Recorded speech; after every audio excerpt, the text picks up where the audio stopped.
Semuanya, kembali lagi pada mata kuliah metodologi penelitian.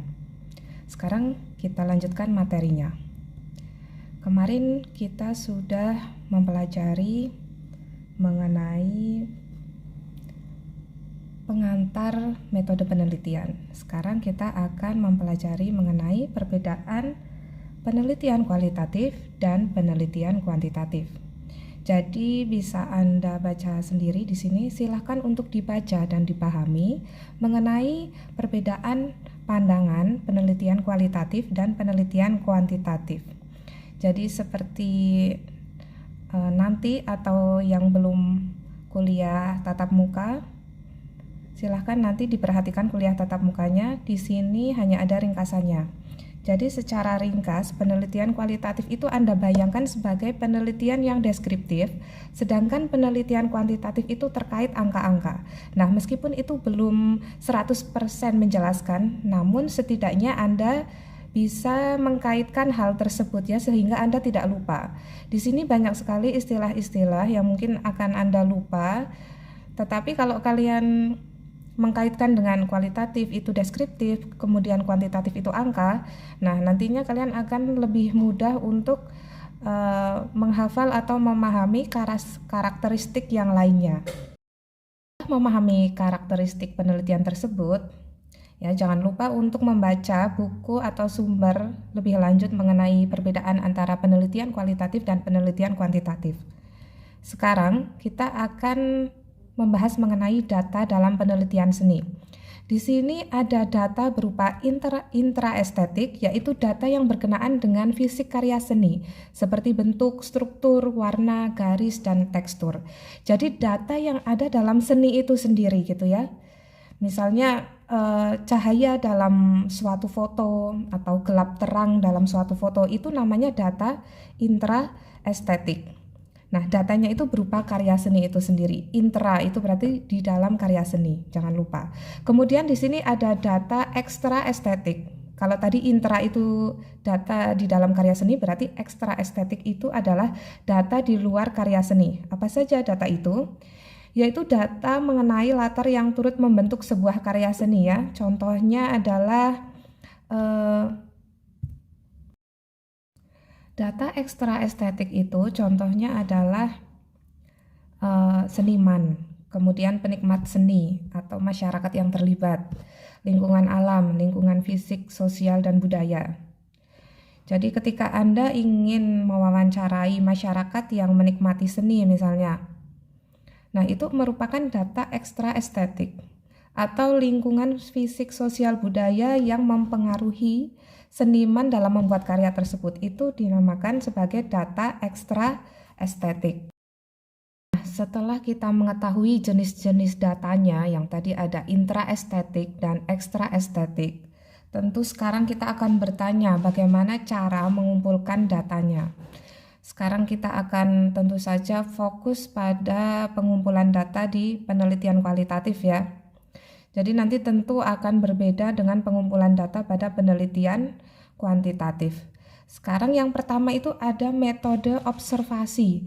Observasi itu kita lekatkan dengan pengamatan ya. Jadi ketika Anda mengobservasi, Anda itu melakukan suatu pengamatan. Nah, pengamatan itu tidak hanya sekedar mengamati seperti kita mengamati tanaman atau mengamati bunga, tetapi di sini pengamatan yang berkaitan dengan penelitian kita, yang akan kita kaitkan dengan teori, yang akan kita kaitkan dengan metode penelitian kita selanjutnya. Jadi pengamatan yang di sini tentu saja tidak hanya sekedar asal mengamati ya, tentu kita sudah menyaring apa saja yang harus kita amati di sini supaya waktu tidak terbuang secara sia-sia. Kemudian di sini ada wawancara. Nah, ketika kita akan mencari data ekstra estetik tadi, tentu kita melakukan dengan salah satu caranya yaitu wawancara. Misalnya masyarakat yang menikmati seni, yang berkunjung pada suatu pameran. Nah, kita tanya itu, bagaimana kesan-pesan masyarakat yang menikmati seni itu terhadap pameran yang sudah mereka tonton. Itu bisa dilaksanakan dengan menggunakan wawancara. Wawancara itu tentu sudah paham ya, tanya jawab. Jadi Anda harus sudah mempersiapkan pertanyaannya terlebih dahulu. Kemudian yang ketiga ada studi dokumen. Studi dokumen itu juga bisa untuk mengumpulkan data ekstra estetik. Jadi ketika kita ingin mengamati bagaimana sih sosial budaya yang ada di sekitar tempat di mana seorang seniman itu menghasilkan karya seni, itu Anda bisa membaca dulu dengan cara studi dokumen. Jadi misalnya buku sejarah yang membahas mengenai tempat tersebut itu bisa Anda pelajari terlebih dahulu. Tadi mengenai bagaimana cara kita untuk mengumpulkan data. Sekarang tahap penelitian kualitatif. Jadi sekarang kita sudah memulai ya tahapannya, setelah misalnya sumber kita kumpulkan, kemudian topik yang sudah kita pikirkan itu kita sudah menentukan mau memilih yang mana. Nah, sekarang tahapannya yaitu menentukan fokus penelitian ya. Jadi fokus penelitian itu sebenarnya diperoleh setelah peneliti melakukan observasi. Jadi Anda tadi sudah melakukan observasi, kemudian Anda menentukan fokus penelitian. Misalnya pada karya foto ini, apa yang akan menjadi fokus Anda? Apakah tekniknya atau apakah latar belakang terciptanya foto ini ya? Jadi misalnya kita di sini fokus pada semiotikanya, sehingga nanti Anda akan membahas foto ini melalui teori semiotika. Jadi akan Anda kupas tuntas kenapa sih kok dalam foto ini seorang yang lebih tua itu yang memegang tempat minum, bukan seorang yang lebih muda. Begitu. Jadi yang dibahas bukan teknisnya, melainkan semiotikanya. Itu berarti Anda sudah mendapatkan fokus penelitian. Nah, kemudian apa yang Anda lakukan setelah mendapatkan fokus penelitian? Anda harus memahami landasan teori. Silahkan dibaca di sini. Teori merupakan sekumpulan pemikiran atau konsep, definisi, atau usulan yang saling berkaitan untuk menjelaskan suatu fenomena tertentu dengan cara membuat spesifikasi hubungan antar berbagai variabel. Jadi teori yang sudah Anda pelajari pada semester sebelumnya itu akan sangat berguna di sini. Tentu saja kalau tadi Anda memilih semiotika sebagai fokus penelitian Anda, di sini Anda harus mencari teori-teori semiotika ya. Jadi Anda harus memulai memilih nih, teori semiotika itu kan ada banyak. Nanti Anda pelajari lagi, Anda pilih. Nah, seperti itu. Jadi tidak hanya berhenti semiotika, lalu teorinya tidak Anda pelajari. Ya, jadi tetap kita harus memilih dari misalnya berbagai tokoh yang mencetuskan teori ya. Di sini tidak hanya terbatas satu teori kemudian Anda lekatkan, itu tidak hanya terbatas seperti itu. Bagaimana contohnya? Nah, di sini ada contoh teori ya. Salah satu teori dari Bourdieu yaitu mengenai habitus. Habitus itu adalah suatu kecenderungan yang mendorong seseorang atau aktor dalam lingkungan sosial untuk beraksi atau bereaksi dengan cara-cara tertentu. Habitus itu merupakan produk dari sejarah sebagai warisan dari masa lalu yang dipengaruhi oleh struktur yang ada. Nah, di sini silahkan kalian tentukan apakah teori ini nanti misalnya sesuai dengan fokus kalian atau tidak ya.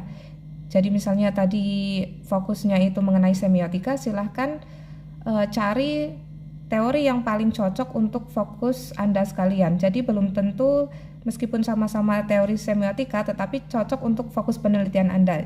Jadi silahkan Anda untuk menentukan teori mana. Oleh karena itu studi pustaka itu sangat penting pada tahap ini. Jadi Anda harus benar-benar memahami teori melalui buku-buku atau jurnal yang ada. Nah, setelah Anda memahami ringkasan tahap-tahap metode penelitian yang tadi ya, silahkan Anda tugasnya sekarang mempelajari teori-teori yang sudah pernah dipelajari pada semester sebelumnya. Temukan teori yang berkaitan dengan tugas 1 dan tugas 2 Anda. Jadi tugas kita itu sekarang memang saling berkaitan. Jadi jangan dilupakan atau kemudian catatannya dihilangkan antara tugas 1 dan tugas 2 supaya bisa tetap saling berkaitan. Oleh karena itu penguasaan teori-teori pada semester sebelumnya itu sangat penting. Silahkan kembali buka buku Anda atau catatan Anda pada kuliah-kuliah sebelumnya. Kemudian Anda tentukan teori-teori yang mungkin bisa berkaitan dengan fokus penelitian Anda. Tidak lupa juga untuk mempelajari lebih banyak buku selain dari catatan yang sudah diperoleh pada semester sebelumnya. Nah, latihan ini bermanfaat agar Anda sekalian terbiasa untuk mengetahui teori-teori, serta nantinya untuk mengaplikasikan teori pada penelitian ilmiah. Jadi meskipun ini bukan tugas resmi atau tugas semester, tetapi dengan latihan ini Anda sudah melaksanakan praktik penulisan karya ilmiah. Oleh karena itu, harap tugas-tugas atau latihan yang ada pada video ini benar-benar Anda laksanakan meskipun tidak langsung terkait dengan penilaian semester.